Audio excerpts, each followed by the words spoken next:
د راتلونکي عام انتخابات او ټولټاکنو لپاره د پاکستان تحریک انصاف لخوا د ټکټونو تقسیم په حق لا د فاټا لپاره جوړ کړی شوی پارلماني بورډ خپل کار پیل کړی دی.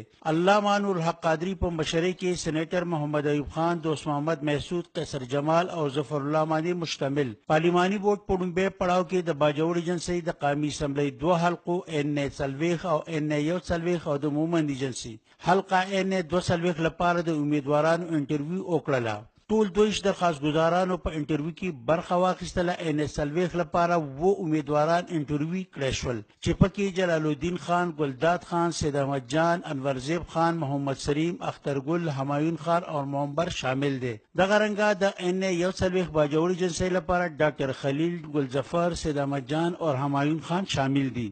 د مومند ایجنسۍ ان42 لپاره و درخواست ګزارونه انټرویو واخیستل شو چې پکې ساجد مومند، سجاد مومند، رحیم شاه، حاجی کمین الله مومند، ډاکټر محمد اسرار او زنانه راهیلا شکیل شامل دي.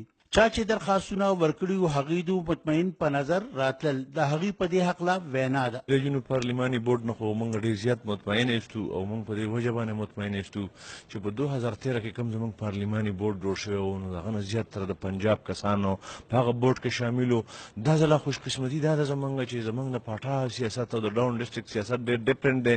نو د بورډ نه موږ مطمئن په دې څه چې قادري صاحب د خیبر ایجنسۍ سره تعلق دی، د پاټا په سیاست باندې پوهېږي، داسې قیصر جمال بای دی. زه ډېر زیات خوشبینه یم چې کوم پارلماني بورډ جوړ شوی دی نو هغه زموږ د قبایلو نه دي او زه د قبایلو په مزاج باندې هم پوهېږي او په دې هم چې زموږ رای انشاءالله پوره امید دی چې دوی به په میرټ فیصلې وکړي انشاءالله. کوم بورډ چې جوړ شوی دی قادري صاحب دی یا دا نور کسان دي ټولو موږ لپاره قابل احترام دی او ډېر ښه سړي زموږ په اعتماد دی. زبردست کار دا دی چې مطلب دا دی پاکستان تحریک انصاف د ویژن دپاره د سوچ دپاره چې کوم ملګري لګیا دي کار کوي دا یوه ډېره ښه خبره ده چې یاره دومره محنت شوی دی پاکستان د بدلۍ دپاره، پاکستان کې ترقۍ راوستلو دپاره. دا پروسس ټیک دی او مطلب موږ به دې سره ځو انشاءالله.